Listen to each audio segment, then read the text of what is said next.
یو حدیث کې راځي چې د هر پیر او د زیارت په ورځ د الله سبحانه و تعالی په حضور کې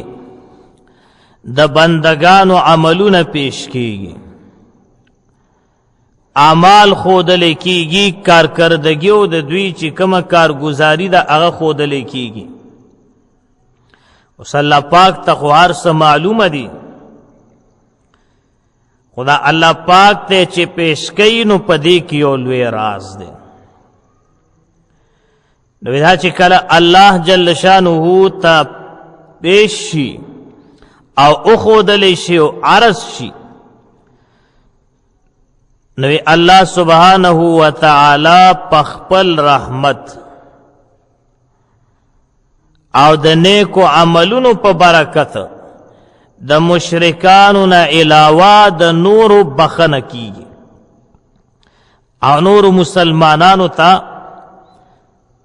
الله پاک بخنه کوي. خو حضور علیہ السلام فرمائی د کمو دعاو کسانو په منځ کې چې جګړه او اختلاف وي او تعلق کټ کړي وي، نو د هغوی د بخنه متعلق ارشاد کیږي چې دوی پرېږدي په دې ځای باندې تر هغه پورې چې تر څو پورې دی صلح نه کړي او خپل منځ کې جوړه نه کړي. دا دومره یو قبیح عمل دی د مسلمان په مابین کې جګړه او اختلاف. یو حدیث کې بل ارشاد آقا فرمای چې د هر پیر او زیارت په ورځ د عملونو پیشی کیږي، په هغې کې د توبه کوونکو توبه قبلیږي او د استغفار کوونکو استغفار قبلولی شي. خو په خپل منځ کې چې جګړه کوونکي وي نو هغه په خپل حال باندې پرېښودلی شي. دا د حضور صلی الله علیه وسلم وینا ده. او بل یو حدیث دی چې هغې کې دا شان دی چې شب براعت یعنی د شو قدر د میاشتې په 15مه شپه کې دا الله سبحانه و تعالی عام رحمت چې کوم د مخلوق طرف ته متوجه کیږي او په لږه لږه بهانه باندې د مخلوق مغفرت کولی شي. خو آقا فرمایل چې د دوو کسانو مغفرت نکیږي، یو چې د ایمان نه خالی وي کافر ته بخنه نکیږي، او دویم هغه کس چې د چا سره کینه وي یعنی حسد ور سره ساتي په زړه کې. نو دا اختلافات او دا جګړې دا بد زبانیو د مسلمانانو په دې عزت باندې حمله کول دا د څه د وجې نه، دا د حسد د وجې نه. که تاسو سوچو کوي کنه دا شیطان چې لعنتی شوی دی دا په څه وجه لعنتی دی؟ شیطان غلا کړې وه نه جي، شیطان زنا کړې وه نه جي، شیطان قاتلو نه جي، شیطان شراب خورو نه جي. داسې گناهونه شماره او تپوس کوا په هر یو کې بتاله نجی دا برازي دا ګنام نو دام نو الکه شیطان بالماز او نجی بالماز نو روزه خور او نجی روزه خورم نو بیا ولې لعنتی شو؟ تا ته به دوه خبرې مخې راځي، یو د دې وجې نه لعنتي شو چې شیطان متکبر و غرور کولو، دویم په ده کې حسد و د آدم علیه السلام سره حسد کولو. د دغه دوو ګناهونو د وجې نه شیطان تر قیامته پورې لعنتي دی. او څه به وي نن سبا دور کې دغه دواړه ګناهونه زما او ستا هغه ځان ته چې ښایسته ښایسته مسلمانان وي په هغې کې موجود ده. حسد هم پکې شته دی او غرور او تکبر هم پکې شته. نو دغه حسد غرور او تکبر شیطان د کمزی نه کمزی تورسو تر قیامت اعلانتی کا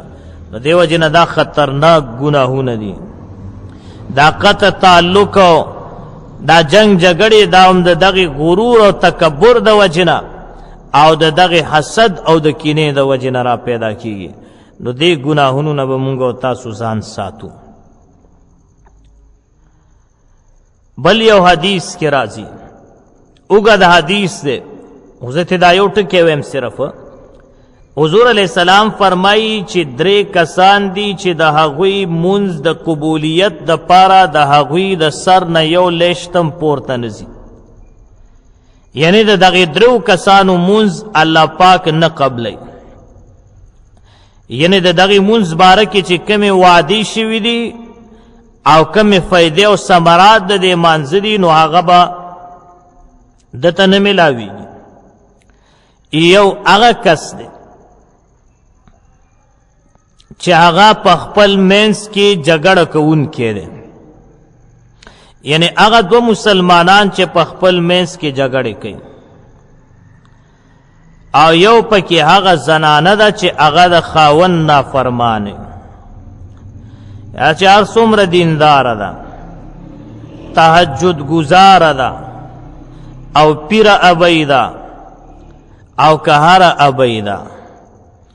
پوهې په خبره باندې او دومره تسبیح اړی چې دا ګوتې ورسره پولې شوي دي او دومره سجدې یې لګولي دي چې بلکل دا تندې په بله اړېدلی دی او دومره روجې نیولې دي چې رنګ یې مکمل زیړ شوی دی ثوابي روجې او شپه ورځ نفلونه کوي او تلاوتونه کوي خو لیکن چې د دې نه خاوند خفاو په داسې زنانه باندې د جنت بوی حرام دی جنت تتلل خو لویه خبره ده په دې زنانه به د جنت بوی نه لګي او د دې حس یو عمل چې کم دی د دې د سر نه د قبولیت د پاره یو لیش بم نه پورته کیږي هر څه دې ته په دې مخ راغورځولی شي نو زنانو ته پکار دي چې د خپلو خاوندانو خیال وساتي د خپل خاوند د اجازت نه بغیر چرته کی د خپل کور نه قدم بهر نه کی د خپل کور نه قدم بهر کول ورله حرام دي نو بیا بازار ته تللو هلته سوداګانې کولو شاپینګ کولو هلته کې چې کم دی خرید او فروخت او ډیلینګ کول نو دا خو په طریق اولا باندې ناجایز او حرام حرام حرام حرام دی دا به د خاوند نه اجازت اخلي کمه زنانه چې د خاوند د اجازت نه بغیر د کور نه قدم بهر کو لاړله تر څو پورې چې دا واپس نی راغلی په دې زنانه باندې د الله د طرفه د محمد رسول الله د طرفه د اسمان نورانی مخلوق د فرشتو د طرفه په دې زنانه باندې لعنت راوریږي نو چې یو زنانه باندې لعنت راورېدو یو زنانه لعنتی شو هغه به بیا څنګه رحمتي شي او رحمت به پې څنګه رو نو اکثر زنانه چې کم دی د خاوندانو په باب کې انتهایی کمزوري ښکاره کوي خاوند چې کم دی نو بالکل یو اسې بوتل ورله ښکاري خو داسې نه درو چې خاوند دی اونه بخي الله هم دی نه بخي کمی زنانه نه چې خاوند ناراضه دی دینه الله ناراضه دی دینه محمد رسول الله ناراضه دی دې زنانه نه فرشتي ناراضه دي د دې زنانه نه د جنت حوران ناراضه دي هغه ورله خیرې کوي د معززو مسلمانان یو هغه کس چې د مسلمانانو سره جګړې کوي نو سره خیال دی په دې دور کې خو مونږ او تاسو اړو جګړې کوو نه دا خو داسې دور دی او داسې ځوانان پکې شته چې عام مسلمانان خو پرېږده د خپل پلار نه پړق وباسي د خپلې مور نه څپېړه وباسي جګړې کوي نور خو لا پرېږده معززو بل هغه زنانه د هغې یو عبادت نه قبلیږي، د هغې د سر نه به یو لیشتم پورته نشي چې کمې زنانه نه خپل خاوند خفوي. بهرحال اوس دلته یو خبره ذهن کې کېنوه چې دا څومره ذکر او تذکره وشوه د جګړو د اختلافاتو، اوس دا خبره معلومول پکار دي چې دا ټولې دشمنۍ او جګړې دا د دنیا په وجه کوي. د څه په وجه؟ د دنیا په وجه، د دنیا د غرض او د لالچ په وجه وي. نو دا فسق دی، دا ناجائز دی، دا حرام دی. او د دریو ورځو نه زیات قطع تعلق چې کم دی، نو دا حضور علیه السلام فرمایي چې دا خو قطعا حرام دی. د مؤمن مسلمان د پاره دا جایز نه دی چې د بل مسلمان سره د درو ورځو نه زیات چې کم دی د قطع تعلق وکړي. اوس که چرته داسې وي دا تعلق کټ کول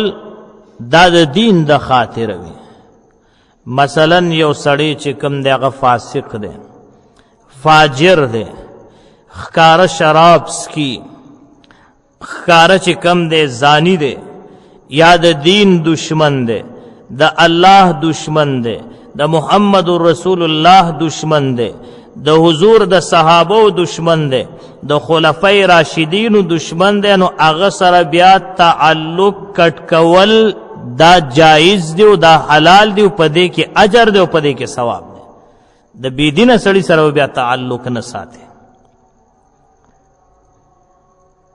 د ګناهګار د فاسق او د فاجر سره،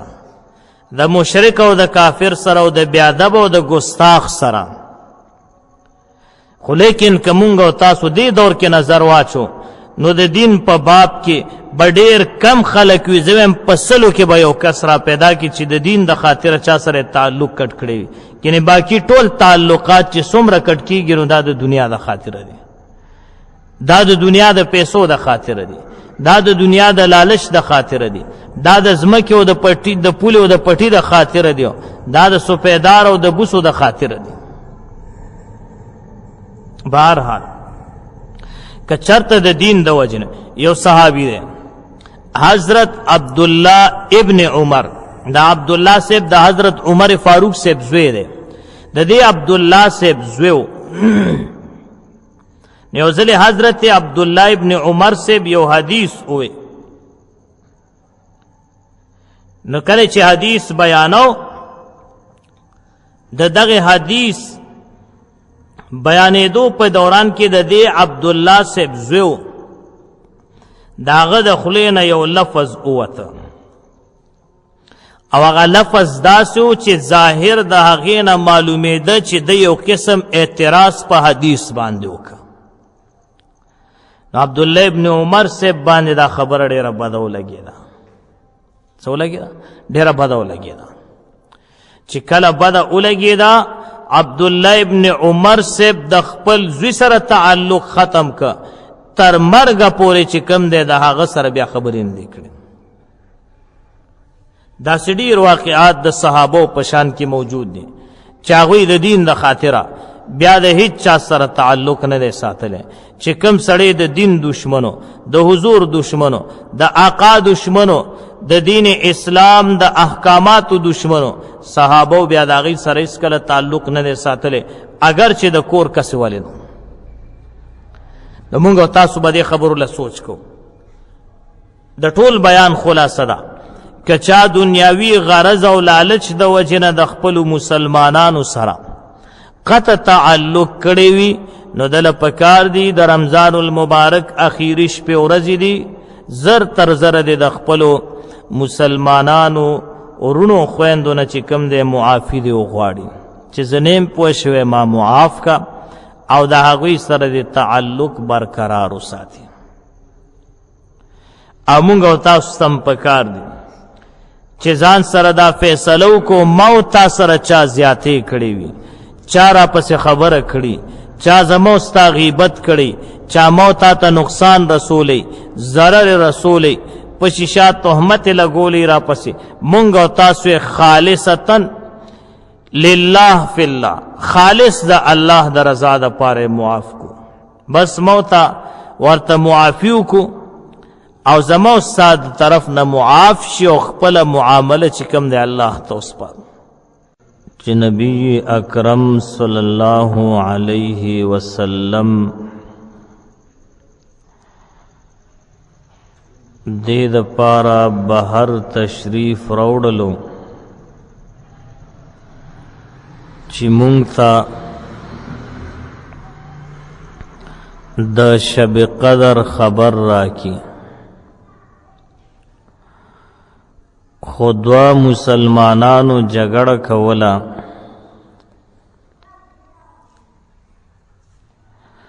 نبی علیہ الصلوۃ والسلام ارشاد فرمایا چې زه د دې د پاره راغلی وم چې تاسو ته د شب قدر خبر درکم خو فلان کی او فلان کی په خپل منځ کې جګړه کوله د هغوی په وجه د هغې مقررتیا اوچته کړې شوه کیدای شي چې دا اوچتوالی د الله سبحانه وتعالی په علم کې بهتر وي اوس دغه شپه په نهم او اووم او پنځویشتمه وغیره کې تلاش کوئ حضرت عبادہ ابن صامت رضی اللہ تعالی عنہ فرمائی چې نبی علیہ الصلوۃ والسلام د خپل حجره مبارکینا بهر تشریف راوړ مسجد نبوی ته حضور صلی الله علیه وسلم د خپل حجره مبارکینا راوت یعنی خپل کورنا مسجد نبوی صلی الله علیه وسلم ته تشریف راوړ د پاره نبی علیہ الصلوۃ والسلام راغل چې مونږ ته د لیلۃ القدر خبر راکی د هغې شپې خبر راکی چې کوم شپه د زرو میاشتو د عبادت نه افضل شپه ده خو دغه دوران کې د یو دوو مسلمانانو په خپل مینس کې بحث مباحثه وا دا دو مسلمانان د مسجد نه بهر وو داسې نه وه چې مسجد کې خبرې کولې نه جي دا دواړه مسلمانان د مسجد نه بهر او یو بل سره خبرې اترې د قرض په باره کې کولې نو دغه ټیم کې د دواړو په منځ کې اختلاف رالو اوازونه پورته شو نو دغه اختلاف د وجنا د لیلۃ القدر د شپې چې کم تعین وو نو هغه پورته کړی شو د حضور صلی الله علیه وسلم نه هیر کړی شو نو نبی علیہ الصلوۃ والسلام ارشاد فرمایلو چې زه د دې د پاره راغلی ومه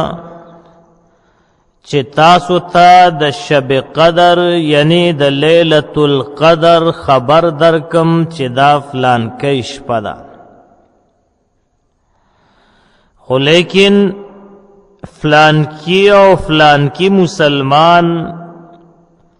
په خپل مینس کې جګړه کوله یعنی اختلاف راغلو نو د هغوی په وجه د هغې مقررتیا پورته کړې شوه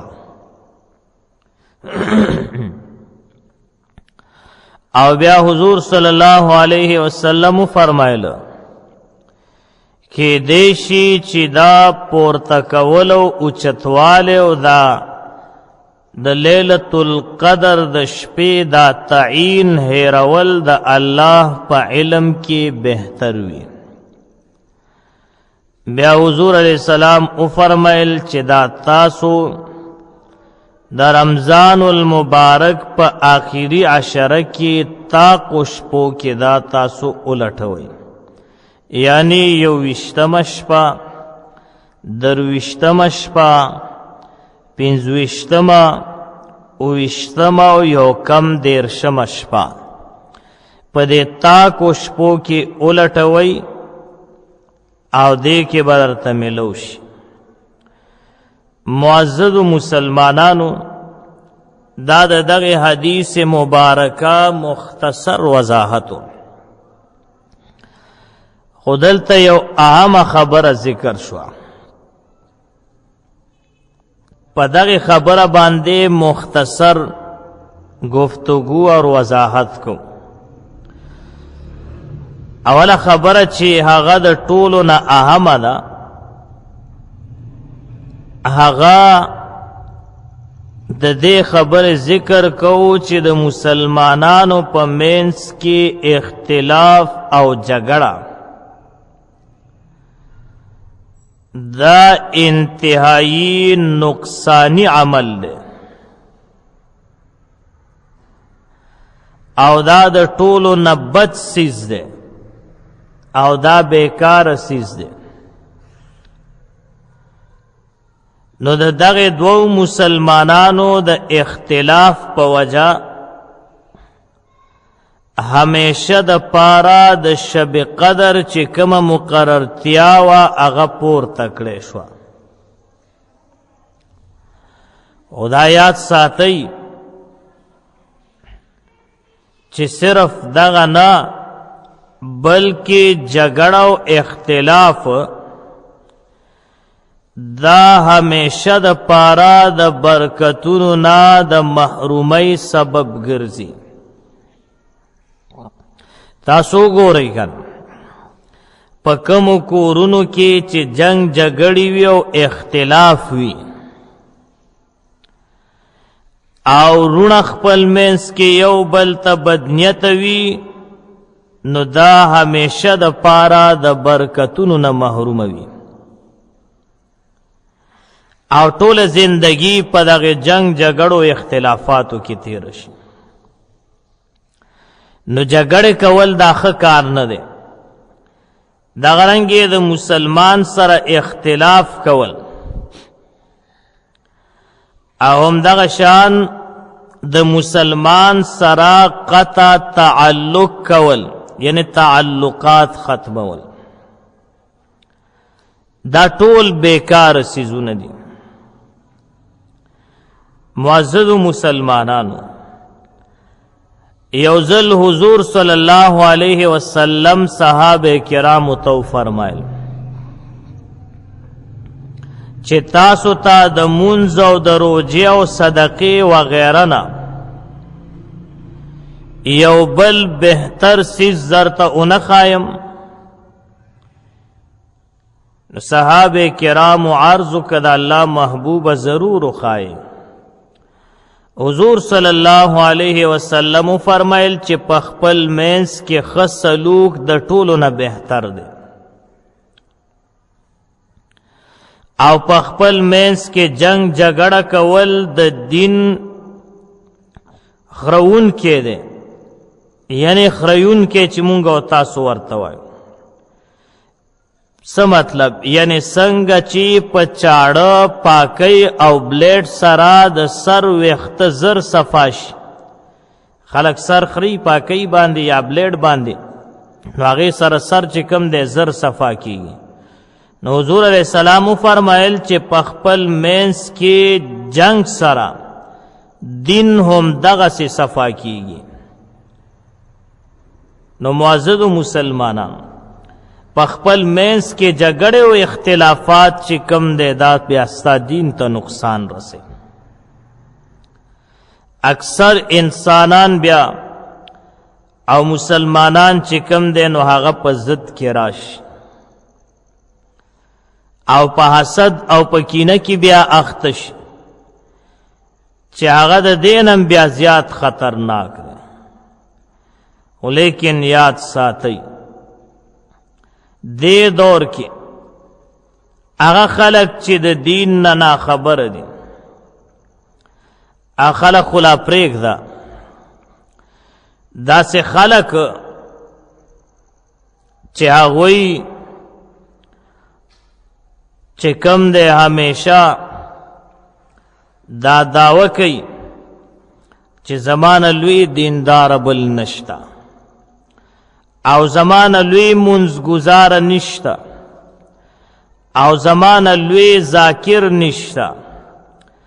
او مانه چې کم دی لوی تسبو والا نشتا. ولیکن چې حالات وګوري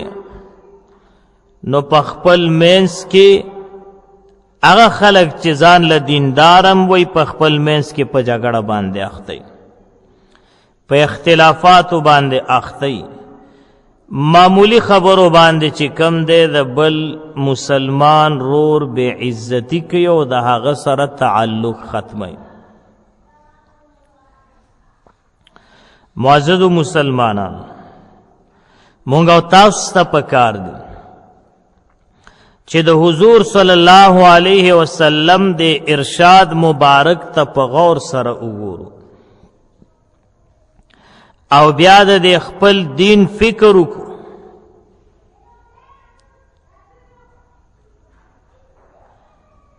او خپل ځان ته وګورو او د دین فکر وکړو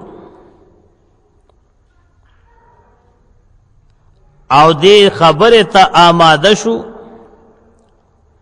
چې مونږ او تاسو په خپل مینس کې صلح وکړو، اختلافات ختم.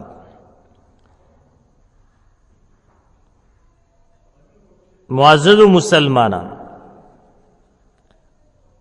روایاتو کی راضی چې د مسلمانانو بے عزتی کول دا یو بدترین اور خبیثترین سود دے. د دې مرتبه او درجه د سود نم پورته ده. د سود چې کم دی ادنا ګناه هغه داسې ده لکه یو سړی د خپل سکه مور سره 15 یا 16 کرته زنا وکړي او بدفعلي وکړي، دومره عظیمه ګناه ده. دا د ټولو نه وړه ګناه چا چې د سود 1 روپۍ وخوړله دې دور کې به څه وي، کور په کور او په محله په محله او په هره علاقه باندې چې کم دی د سودخورۍ اغراج شروع دی. هر سړی په دغې ګناه کې ککړ شو، خو لیکن خورس کلم نه ویني، همیشه به سر وهلی او بر وهلی ذلیل او رسوا به منډې ترړې وی او څه به په لاس ورته نه راځي. دا عظیمه ګناه ده. الله پاک دې زمونږ او ستاسو مسلمانان د سودخورۍ نه وساتي. بیا حضور صلی الله علیه وسلم فرمایي چې په سود کې د ټولو نه لویه درجه هغه د مسلمان بې عزتي کول دي. خو چې کله زمونږ او ستاسو چرته خپل منځ کې جګړه راشي او جنګ راشي نو زمونږ او ستاسو خلق د جنگ په زور کې نه د مسلمانانو د عزت پروا کوي او نه د الله تعالی او د هغه د رښتیني رسول د ارشاداتو خیال ساتي. ولی ضد کې راله د جنگ په زور کې دی. اوسه نو مسلمان سره جنگ کول حضور علیہ السلام فرمایي چې دا فسق دی او دا د ټولو نه بدترین سود دی. نو معزز مسلمانانو، اختلافاتونه دغه بې ځایه جنگ جګړو نه به مونږ او تاسو ځان ساتو. الله سبحانه وتعالی فرمایي ولا تنازعوا فتفشلوا. الله جل مجده فرمایي او جګړې مه کوئ، کنی کم همت بشی او قوت بم لاړ شي.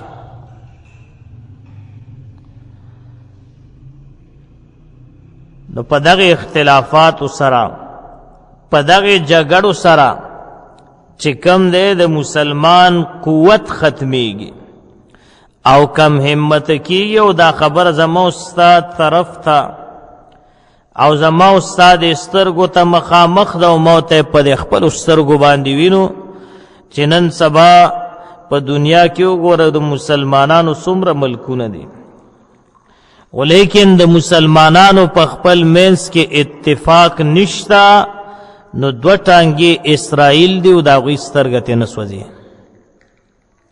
ځای په ځای مسلمان باندې ظلمونه او مسلمان چې کم دی روزانه په تنزل باندې او هر مسلمان چې کم دی په سرو سترګو باندې جاړي خو لیکن د مسلمان د تپوس کولو والا څوک پاتې نشو دا ولې د مسلمانانو خپل منځ کې اتفاق نشته اتحاد نشته متفق نه دي کله الله سبحانه و تعالی فرمایي چې تاسو اختلاف مکوئ خپل منځ کې جګړه مکوئ کم همت بشي قوت بم ختم شي مونږ او تاسو په دې دور کې وګورو اختلاف او جګړه خلا پرېږده زمونږ او تاسو د دې دور خلق د دې دور مسلمانان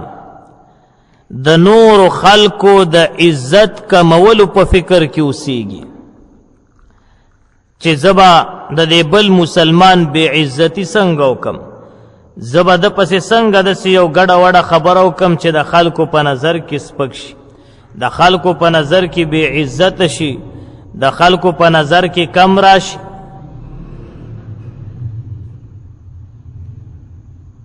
خو لیکن یاد ساته کم مسلمان چې دا سوچ کوي هغه د کینې او ځان لدې په دې ګریوان کې وګوري او غور دې وکړي چې دا خپل عزت په خپله څومره کم که خپل عزت ته په خپله څومره نقصان ورسو د دې ناپاک او د بیکار او د کمینه حرکتونو په وجه د الله په نظر کې ته څومره ذلیله کېږي نو دا یوازې ذلت په دنیا کې نه بیا په آخرت کې به هم ذلیله تاسو په دنیا کې وګورئ چې کم خلک د بل مسلمان د عزت کمولو په فکر کې او دې دا غواړي چې دا بل مسلمان بے عزت شي نو دې په خپله بے عزت کیږي یو روایت کې راځي چې څوک د بل د رسوایۍ کوشش کوي دا انسان به په کور کې دننه ناست وي په کور کې دننه به دې رسوا کیږي بل مسلمانانو سره قطع تعلقات ختمول دا ناجائز او حرام دی حضور صلی الله علیه وسلم فرمائی چا چې د مسلمان رور سره د دریو ورځو نه زیات تعلق کټ که او په دې حالت کې دې مړ شو حضور صلی الله علیه وسلم فرمائی چې دا سړی به دوزخ ته نیغ ورننوځي دا ډایرک دوزخ لاړ یعنی د دوزخی کې دو گواہی څوک ورکوي جناب محمد رسول الله صلی الله علیه وسلم